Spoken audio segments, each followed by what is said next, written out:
So if you value diversity like we do, you may want to seek out a program that values diversity as well. Otherwise, you may end up with all trainees that are like upper middle class white people.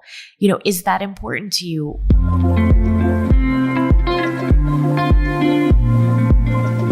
Welcome. Stick around if you want to learn about the art and philosophy of beautiful movement mixed with evidence-based exercise science. We will be having tough and inspiring conversations with other coaches, experts, artists, and athletes. Our goal is to challenge myths, explore concepts, and engage in healthy debate as we dive deep with intrigue and curiosity. I'm your host, Hannah Deutscher. I've been teaching dance, Pilates, and yoga for over 2 decades. And what I've learned is that movement can be the joy that integrates us all together. When we can trust and express ourselves through our bodies, we are unlimited in our ability to change ourselves and our communities for the better. We, as movement teachers and coaches, have the power to help people experience this for themselves. Okay, everyone, let's dive in. Exchanging ideas and changing people's lives one session at a time. This is the Pilates Exchange. What we're going to do today is go through some of the questions that I wish I had asked at the beginning of my teaching journey. I did a lot of different certifications and all sorts of different things. So not just in the Pilates world, but in different fitness and yoga and just all sorts of different things. So I'm trying to tailor this through to the Pilates world, but it is definitely going to apply to other teacher training certifications. And what I'm trying to do is offer you some ideas that I would ask now, years later. These are the things that I would probably consider asking teacher training, certifying bodies. And I don't know if the way that I'm saying them today is the appropriate way, is the language that I would use, but it's the concept that I think you should be considering and ask it your own way. I wish that I had asked this. Some of these questions I even had in the back of my head, and I was, since I started so young, I was scared to ask them. I was scared because I was worried that I would seem pushy. I was worried that they wouldn't accept me as a student. I was worried of a whole bunch of, I'm a people pleaser, so I was worried that they wouldn't like me. But to get the most out of your teacher training programs, you're going to be paying a lot of money and you're investing. So it's your time, it's your effort that's going into that. And you want to make sure that you're getting the most out of that program at the end of it.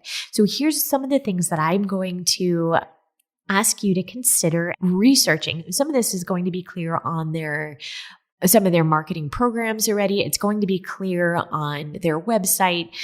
And if not, then you need to dig a little bit deeper. It will save you so much. I mean, some of these things was really devastating to me when I didn't know them going into it. We'll talk a little bit about like my work study thing. Oh God, it sucked. There was just things like I invested so much time because I didn't have the money doing work study. And at the end of it, helping this entire program run, and at the end of it, I wasn't given a certificate, no recognition that I had done it because I hadn't paid for the certificate. I had just paid with my time and my effort. That was a bit of a bummer, but these are the questions that we're going to get into so that you are more prepared than I was. What we're going to be talking about is mostly in Pilates today, but I think that many of these questions can also be applied to barre teacher training or yoga teacher training. So take what you want and apply it as you need it. As we go through these, they are in no particular order. Some of them will kind of lead into the other ones, and I might backtrack a few times because they're all sort of interrelated. I just want you to get the general feeling of what I would be asking at this point in my life, and also how we structure our teacher trainings to make sure that our students are getting the most out of them. So one thing that I would ask is, are there any prerequisites? Meaning, do you need to be a certain age? Do you need to be how long have you practiced? That's also, I think, really interesting to ask them. Like, do they accept anyone if they've never had any Pilates experience, or is there a minimum of 6 months or a year? I think it's really interesting to see how that bar is placed. I think that you you can learn how to teach Pilates and not have a background in Pilates. Like maybe it's coming from somewhere else. Maybe you've done yoga and then you're moving over to into the Pilates world. But it is interesting to find out like if that certifying body is going to be interested in your prior experience, because then that also gives you an idea of like, what are your classmates going to be in it's not even the level, it's just what you could expect also from your classmates. Here's a big one. What type of Pilates certification is being offered? And what I mean there is like in the world of Pilates, there's the more classical or there's the more contemporary. And the classical Pilates is more true to the original method developed by Joseph Pilates. The classical Pilates teacher training programs are going to adhere strictly to the original contrology. Oh my gosh, I messed that word up. But more, as original as possible to the order, to the way the exercises could look like.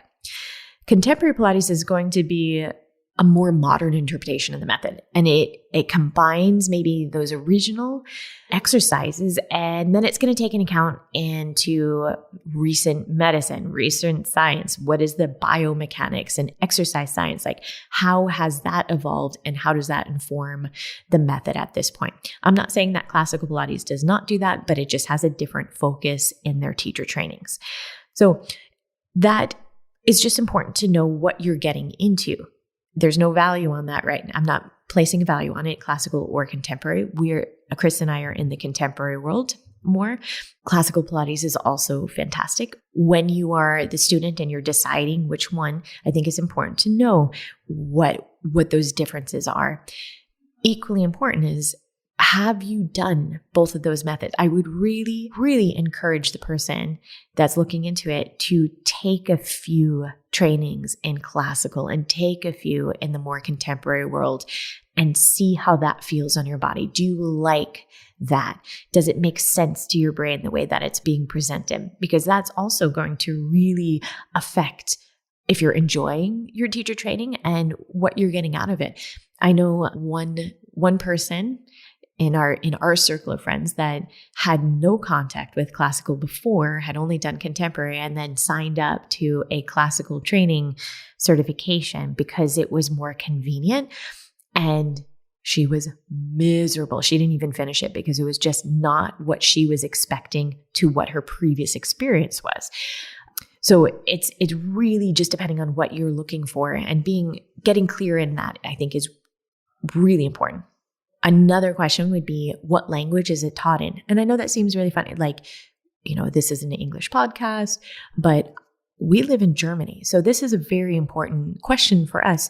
Is it going to be in the English language? Is it going to be German? Is it going to be a mix of those? Do you have support in a second language if you needed it?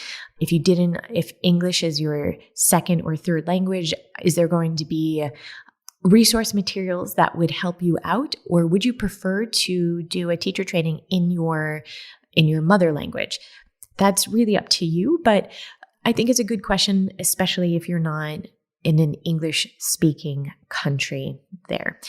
In our case, in Germany, when you're doing a multi-language certification program, it can be really interesting, especially if you're going to be teaching in 2 different languages, that you learn the skills of the cueing in 2 different languages. But it does mean that time is going to be spent helping with translations. And if you're not fluent in both of those languages, then you might be missing out a little bit here and there, because it is hard to keep track of what everyone is paying attention to in that moment. So just an interesting question.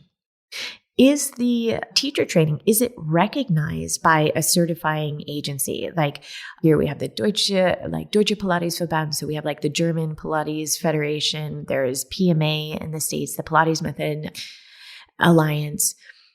So is your teacher training accredited by them? And if not, why haven't they decided to accredit with them? There's a lot of different, if you're new to the Pilates world, there's a lot of different ideas about this. And again, I'm not placing any value on on it. I think it's just interesting for you to know. I have never, in all of my 20-something years of teaching Pilates at this point, I've never been asked if I've been part of a Pilates Method Alliance or associations, or so is it really necessary? Is that a money grab on their side? I know that personally for our teacher training programs that we have even stricter policies than or standards, let's say, standards for our teacher training than what's outlined in some of these other certifying bodies. Sometimes there's teacher trainings that will do the bare minimum just to have that certifying body say that they are accredited. There's a lot of different stuff that goes in there. So why don't you ask those questions like, are they recognized by that PMA or whatever country you're in, whatever that organization is? And if they are not, why have they chosen not to? Because I think that will also give some valuable insight into the ethics of that school. What standards do they have? Why? Yeah. And you get a better feel for what they're also going to be teaching you in their program. Now, this is a question, this next one I'd be asking, and I don't know how you would probably word it, but something that I've just noticed that I probably wish had been a little bit different in some of the certification programs that I did. But is it inclusive? What types of bodies are being represented in either the teaching materials or how they're going to be, giving you cues to teach and modifications to teach? Something that goes around in Pilates is this concept of, I'm using air quotes here, special populations.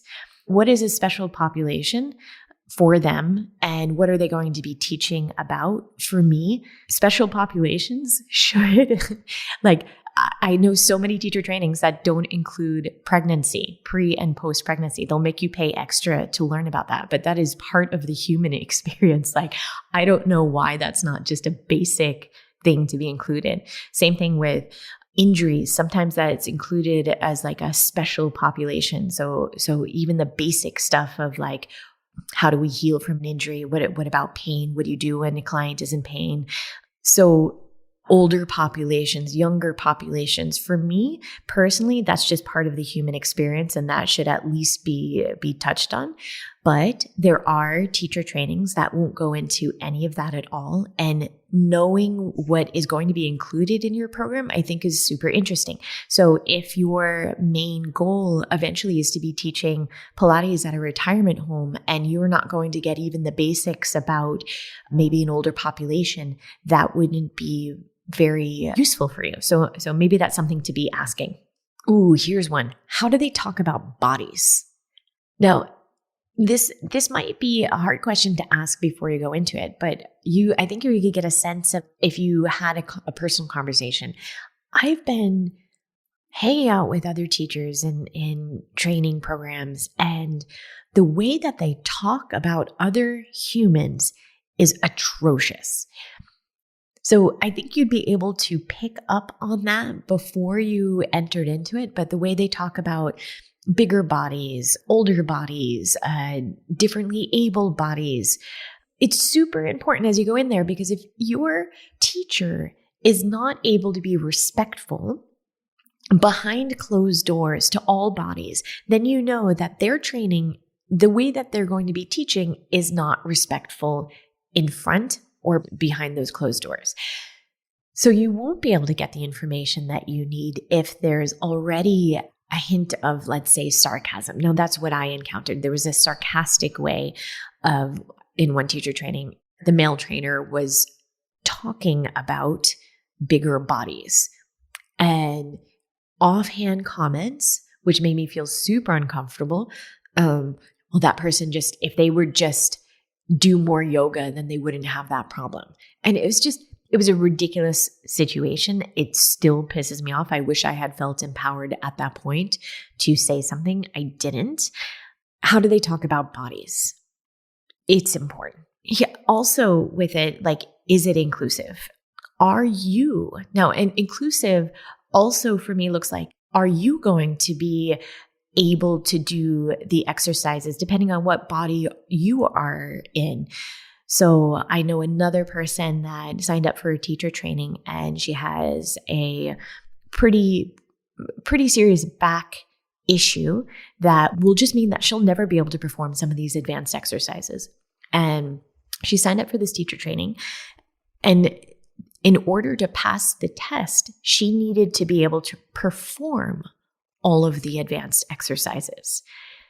So for me personally, I don't think it's necessary to be able to perform all the advanced exercises. I want to be able to teach them. So that's what we do, is we teach you how to teach them. And if they're not, I don't think it's necessarily inclusive of all bodies, because not all bodies will be able to do all of these advanced acrobatic exercises. So maybe that's also something to be asked, if it's a requirement for you to do that. And if you are not able to do those advanced exercises, what happens to that certification? Maybe are you going to be able to pass the test? What if halfway through you get injured? Are you still going to be able to pass that test after you've invested all that time and money into it? So I think it's an interesting point to ask. For Pilates, is it just the mat exercises, or is it a comprehensive with all of the equipment? And when we're talking about all of the Pilates equipment, what exactly does that include? Is it just reformer? Is that for them equipment? Is it reformer, Cadillac, and chair? Is it spine corrector? Is it pedal? All of these different things can be included or not included. So just knowing what you're getting into.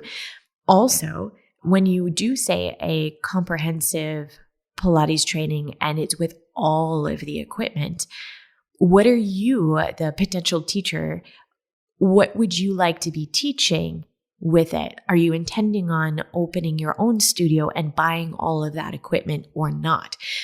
Many Pilates studios don't have access to all of that types of equipment. Is it important to you to understand the entire methodology from all the different pieces of equipment, the toe corrector, all of that?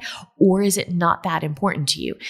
Again, I'm not putting a judgment on that. It's just going into it with open eyes.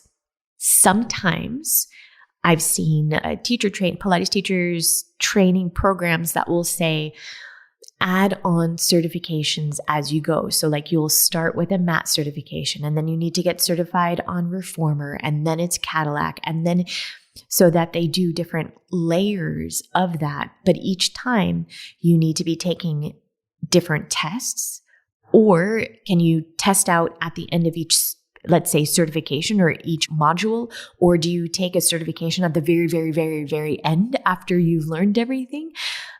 All of those extra add-ons, how much do they cost? Okay, we're going to get into that in a couple more moments, but there are some big certification programs that require you to continuously add on, and each certification is going to be hundreds, if not thousands, per module.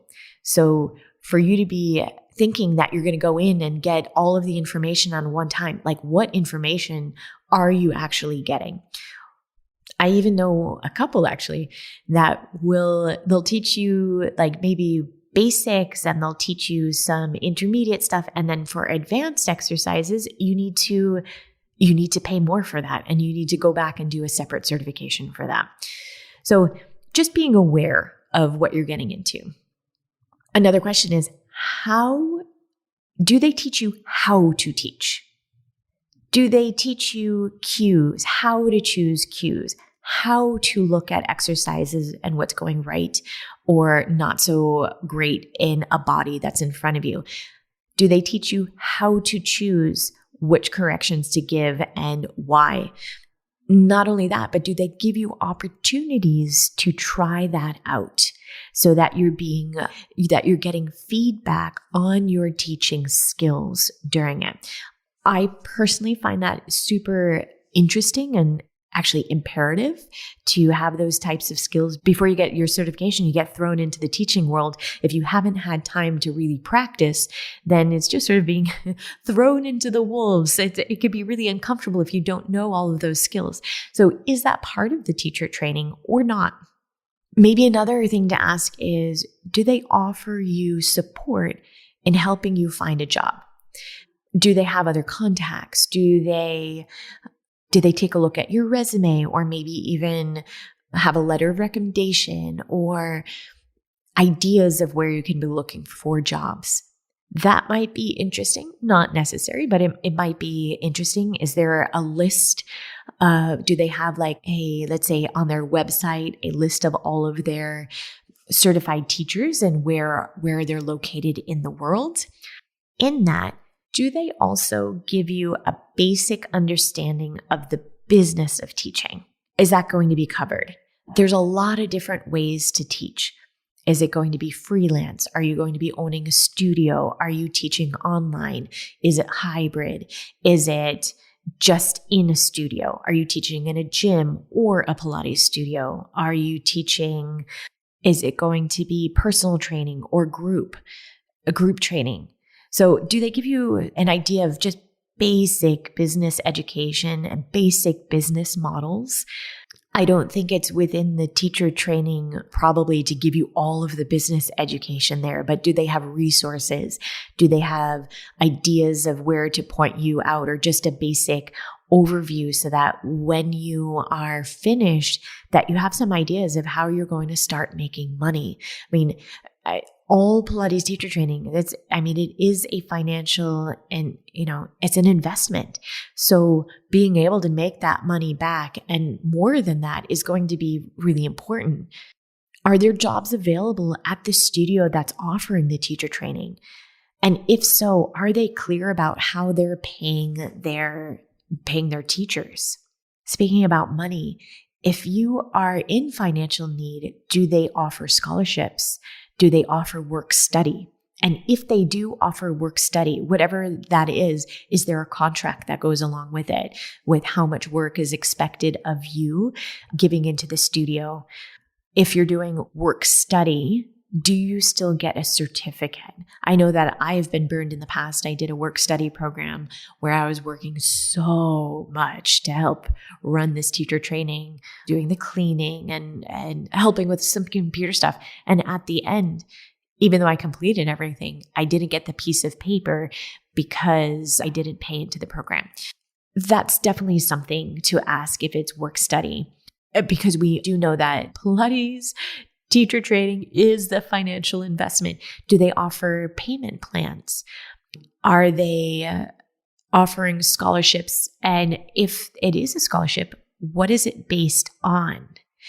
How are they doing their screening process for the scholarships that they are offering? Again, absolutely in no order here, but is there a comprehensive test at the end of it? Is it going to be a written test? Is it a written test and a teaching test? Do you submit feedback from your teaching? What happens if you fail the test? How many times do you get to retry it, retake that test? And under what circumstances can you retake that test? How long do you have to retake the test? If the test is a requirement, which I do think it's important. I know no one likes to take tests, but I think that for me, it's a sign that you have the understanding to finish that. I do know that there are training programs out there that as long as you pay and you show up to a certain amount, that they'll give you the certification at the end of it anyways. I personally would like the standard of teaching to be high. So a written test is always good. If you can't take a written test for whatever reason, what other types of not modifications, but how are they going to be inclusive? Can you do that? An oral test? What kind of assistance would you require to take that test? And are they able to provide that for you? A complete comprehensive Pilates course with all the equipment is probably going to take 1 to even 2 years for all of the equipment and all the exercises. Is that time that you can commit to? Is that time that you can set aside for the learning that is required for that? Do you need continuing education to maintain your certificate from that certifying body? I believe in continuing education. When I started teaching, I felt underprepared and overwhelmed. I needed to learn how to plan my training so that it made sense, but I wasn't sure what was working and what wasn't. So many teacher training programs leave out the actual art and business of teaching. This is why we created Train the Trainers. Train the Trainers is designed to give you the tools you need to create a powerful learning environment for your students. Gain access to the vault of our collected knowledge where you can learn everything we have to teach you, whether you are a freelance teacher or a studio owner. Get constructive feedback on your teaching with actionable tools you can apply immediately. We can't wait to be part of your teaching journey and to help you grow in your business. Welcome to Train the Trainers.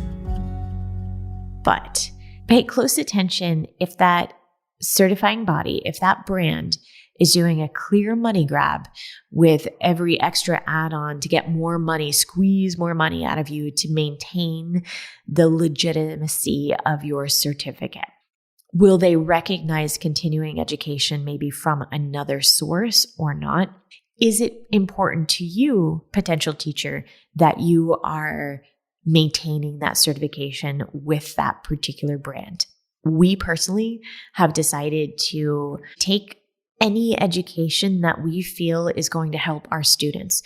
So we have not maintained any specific brands of their education because for us personally, it makes more sense to continue to learn wherever we feel is either interesting to us or it's going to be helpful or it's going to be helpful for our clients.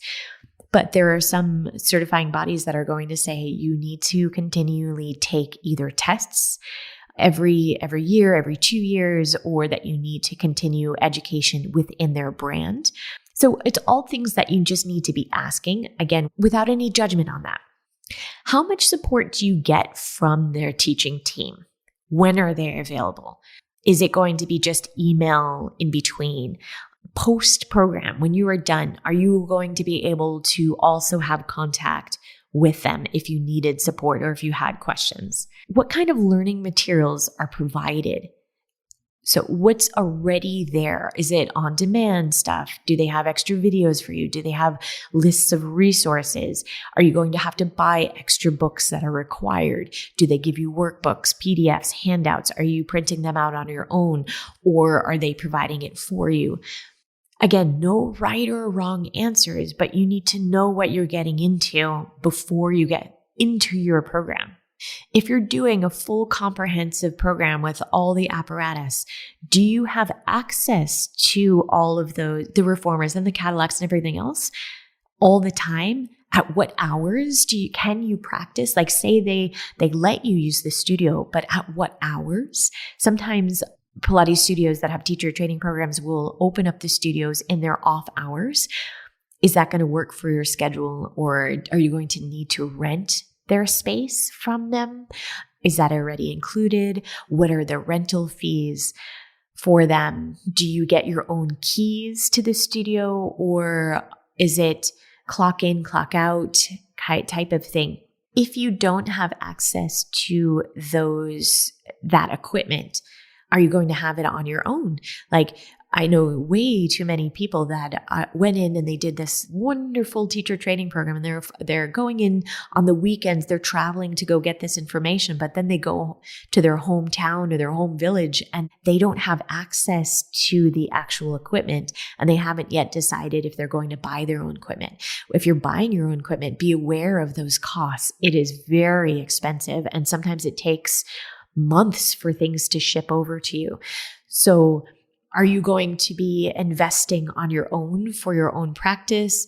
What brand of equipment are you going to be buying? Is it going to be the same as the equipment that you're training on? Are you able to do your observation hours in that particular studio if you're doing it? Are you going to be able to observe different classes? Because I think part of any good teacher training program, observation hours are necessary. Are they requiring you to do it only with that particular teacher? Or do you have observation hours with other studios? Do you know any other studios that would allow you to observe classes? A lot of us will allow other teacher mentees to come in and observe classes. But as a courtesy, we ask that you take some classes so that you are also investing in our studio. Because of course, if you're paying thousands of euros or dollars in a different studio, and then you expect to come over to a different studio and just observe and get basically free education there. Some studios do that as a courtesy, some not. Some external studios will look at it as a potential teacher for them.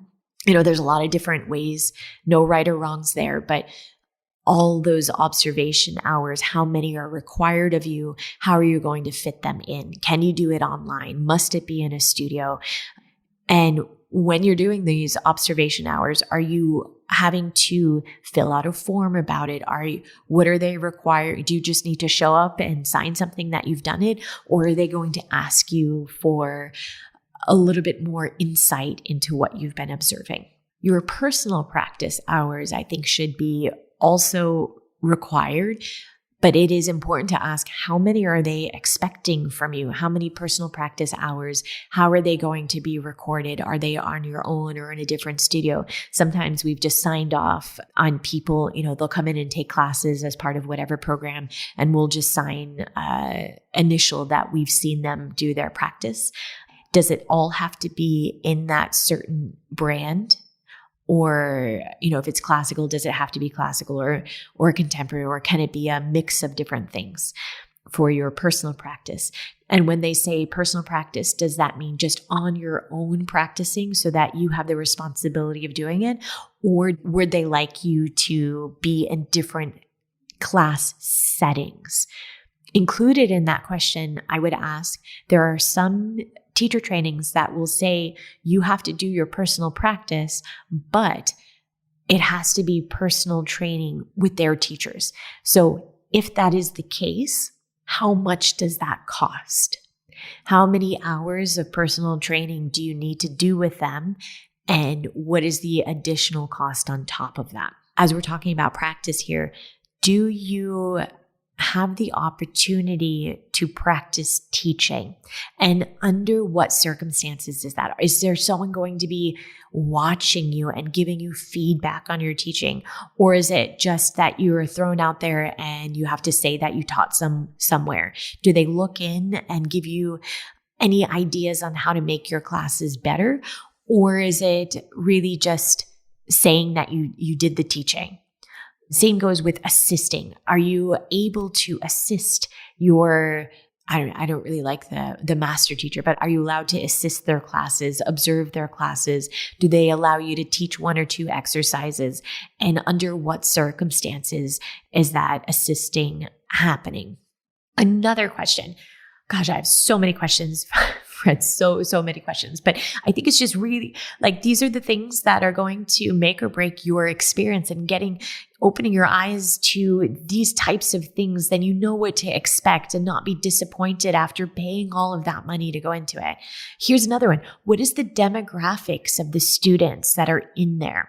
So if you value diversity like we do, you may want to seek out a program that values diversity as well.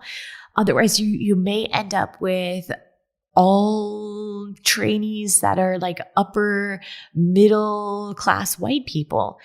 Is that important to you? What are their policies? What are the teacher policies in there? What is diversity important to you? And how are they being inclusive in their studios? Okay, what happens now if you need to miss a day? Like something comes up. There's an unforeseen circumstance that comes up, an emergency. What is their policy on missing? How do you make up work in there? There's things that happen. I mean, we just are getting out of the pandemic. What happens if COVID happens? What if there's something else that happens? Is there a reasonable time extension allowed for you? And what is that policy? Have they even thought about that? Do they seem, even if they haven't had that in the past, does it seem like they are going to be reasonable people in that circumstance? What is the timeline? I do understand, like, if the teacher training program is supposed to be in 1 year and you're asking for a 5-year extension, I don't know if that's really fair also for them like to expect that from them. So what is the policy? Do they have one? What do you think would be also fair and reasonable for you? This next one might be like, it might be silly, but I don't think it is. Like, do you know the teachers that you're signing up in this program for? Have you had classes with these teachers before you do the teacher training? Do you respect their teaching work? Do you respect the ethics? Do you have a personal relationship? Do you like the sound of their voice? That's a whole nother thing. Like, are they engaging? Are they boring? Are they funny? Is it a good fit for you personally?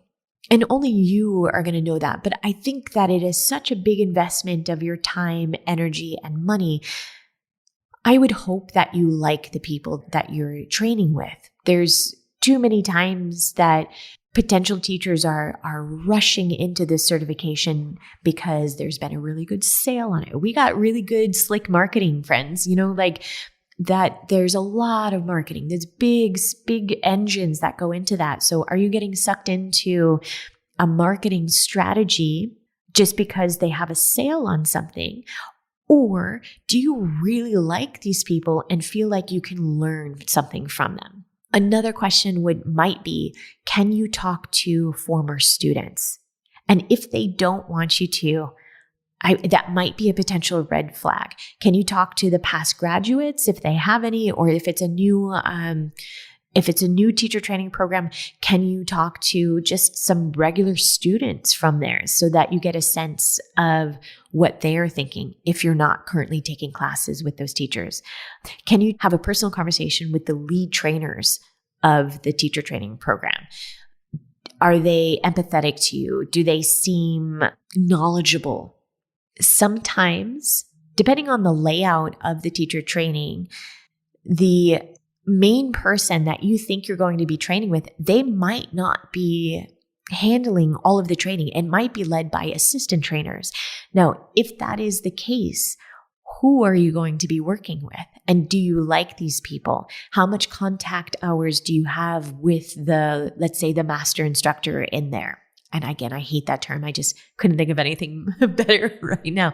But how many contact hours do you have with them? Question number 1025. I actually have no idea. I didn't list them all. But what is included in the education? Is it anatomy? Are they just going to have you memorize where muscles are and what they do? Or is it functional anatomy? Is it physiology? Is it just exercise based? So what kind of are you getting into? Are they making Mr. Pilates a guru? Like, do you have to follow everything that he said ever? Or are they paying attention to biomechanics and how things have evolved during time? In that, so I would definitely ask, can you view a syllabus of the training? What are the modules that you're going to be getting in there? Can you take a look at their ethics, values, and philosophy statements? I mean, we have that laid out for our teachers, but is that important to you? I think it might be. So can you take a look at that? Do they have a diversity and inclusion policy? In that, do they also have a scope of practice policy? Do they teach it? Some teacher trainings are going to be trying to say that you could rehab all of these different injuries. Is it a rehab-based Pilates course? And is it being taught by the appropriate medical professionals? And if so, still, what is the scope of practice of the things that you're going to be allowed to do if you're not a physical therapist, if you're not a doctor? Should you be giving medical advice? What is that scope? Now, scope of practice is super important because I saw one place that was not only it was Pilates and yoga, but they were putting people on, like they were pretending like they had a nutrition background. They don't. I don't know what they did with the nutrition, but they were putting their clients on low calorie diets, like 800 calories or less. And they were prescribing diet pills so that they could get that Pilates body or that yoga body. And so this is why scope of practice is really important. Like, do they recommend any special diet that's part of it? Are they trying to have nutritional pills or supplements or take these vitamins? Like, what is on their website? What's in their web shop? Do they have a little shop in their studio, and what are they selling? Do you believe what they're selling? Like, is it a good thing or not? Like, where's your ethics along with that? Also, let's just talk science. Like, are they up with the most recent science? Like, what are the studies that are being done? Do they even believe in science? Look, we just got through this big, wherever you're at in sort of the thought process, but we got through this big, hard time throughout the entire world, and there's a lot of science deniers in there. I am personally pro-science. What do you believe in? Are they following medical studies? Are they paying attention to how the research has evolved, and are they making changes to that? Like I've seen a few different places where they said that Pilates and yoga and bar will cure certain diseases, that it will give you complete immunity. Yes, exercise helps your immune system. That's for sure. That we can prove. But does it cure you of different diseases? Does it make you completely immune to infectious disease? No, that's complete and utter BS. So pay attention to what these different teacher trainings are saying about that kind of thing. What is their policy on cueing? Like, are they going to teach you tactile cues? That's physical cues. Are they going to be teaching you where to touch clients and how, and what is it trauma informed? Do they let you know that sort of information? Do they teach you that information? Is it a requirement? Are your teacher's hands going to be all over you? I was at one yoga teacher training, and man, that particular teacher, he would say things like, just don't fight against me, breathe into it, and you won't hurt yourself. We all know that. That is just, it just still bothers me.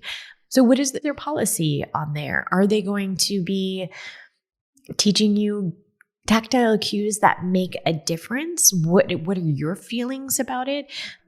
Are they necessary, but do you need to know them anyways? I don't know. It's a whole bunch of, we'll do a whole podcast just on tactile cues, because I think it's an important subject because they're really prevalent. You should know how to do them well, and it should come from a place of understanding the entirety of the subject. So teachers, do you feel comfortable with the person that you're training with putting their hands on your body? Are they respectful? Can they do it in a respectful way? I've had a couple experiences where it was not respectful. And yeah, so that goes for classes, but definitely in teacher training, because you're going to have a very close relationship, hopefully, with these people. I have in the past heard about places that have certain body types where they want their teacher trainees to be. I think this is pretty horrible, but you should know that going into it. Like, are they going to say only hire people that look a certain way? Are they only going to train you if you are able to do the advanced exercise, or if you look a certain way, look strong enough, or look fit enough, if you look healthy enough in their eyes? So, I'm being provocative with the way that I say this, because I think it's really nefarious sort of things going on with a few schools that I've seen in the past.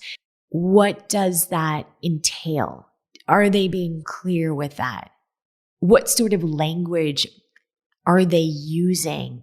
Is it inclusive? Is it a body affirmative? I feel just so passionate about this because I think that there's so many I think so many teachers go into this wanting to make a difference in people's lives. And we have a big diversity problem in the Pilates world that it tends to, because it's a very expensive program and it's very insulated, that we need to be looking for more teachers with different body types, different abilities, different looks. We believe that teachers should represent all of humanity, and it's better for your business. It's better for your classes. It's better for the students if there's more diversity. And you can really see in a teacher training program if they're inclusive or if they're not. And we personally feel that this is really important. Is it one of your values? And asking and finding out, is it one of the values of the studio that you're doing it with? Ooh, another one that I'm just thinking about now from a different experience that I had. Are you allowed to ask questions? Now, I don't know how you would ask this before you go into the training, but I guess you'll probably just by asking these questions before, you're going to have a good sense of if you're going to be able to get more information. But how do they respectfully answer? Are you just being shut down before, if you have a difference of opinion? I do remember it was part of a different yoga teacher training, and I had asked a question about something that I didn't feel so sure about if that was the right way to do it. I can't even remember what the situation was exactly. I just remember the response of the teacher was so dramatic about, how dare you ask me? I've had more experience than you. It was that sort of thing that came back to it, and I was shocked. I felt so belittled. I probably could have picked up on that beforehand when I had done this training. It was an advanced teacher training for a yoga teacher thing. Looking in hindsight, I could have picked up on that before I went into it, but I didn't. I wasn't aware of it. I was just going for he's going to teach me all of these advanced moves and I need that certification. But it turns out that he was just a super jerky type of person. And he may be good at doing some advanced moves, and I did learn some stuff in there, but the overall treatment of people was real crappy. So do you feel free to ask questions? Are you going to feel empowered by the answers that you're getting? And is there a healthy debate that's going to be respected? Any Pilates course, even if it's a comprehensive course, is just going to be the beginning. It's the beginning of learning, and we want to look for as big as we can make that, but you're still going to have to be learning afterwards. That's actually the mark of a masterful teacher, is that you're always going to be the student. You're always going to be learning more and thirsting for that language. And actually the best teachers are always the best students. So knowing that going in before you start your program, you're not going to graduate and know everything. It is the beginning, but having the best first start would be so helpful, right? Like it'll be better for your feeling, being prepared as you leave that certification. It'll be better for your business, no matter how you decide to do it. If you're going to be freelance, if you're going to be opening your own studio, it's just going to be better the more knowledge that you have in there. And you're still going to be continuously learning through all those years, and that's going to take time. It's going to take your experience. It's going to take seeking out where your interest lies. Like, do you want to continue in a different vein? Is it more, are you going to learn more about nutrition later? Is that interesting to you? Because that won't be covered in a Pilates teacher training. Is it going to be learning more about neuro conditions such as stroke and Parkinson's and multiple sclerosis? Is that where your passion lies? Then there are fantastic trainings out there for that. All of that probably won't be covered in your teacher training, but it will be something that you could explore later. It's not that you go into teacher training and it is a university course. It's the beginning of a wonderful career that can accompany you until, for the rest of your life, if you're interested in that. It is really beautiful. I love my job. I love it, love it, love it. It's just so exciting. And so I hope that this gives you a little bit of an overview of the questions that I had wished I had asked, maybe at the beginning of different certifications that I've done. Thank you so much for joining us today. I hope you enjoyed the conversation. A great cost-free way of supporting us and the podcast would be to give us a 5-star rating. You can also look down into the show notes and grab any one of the free resources for teachers. I hope to see you next week on the Pilates Exchange. Happy teaching, everyone!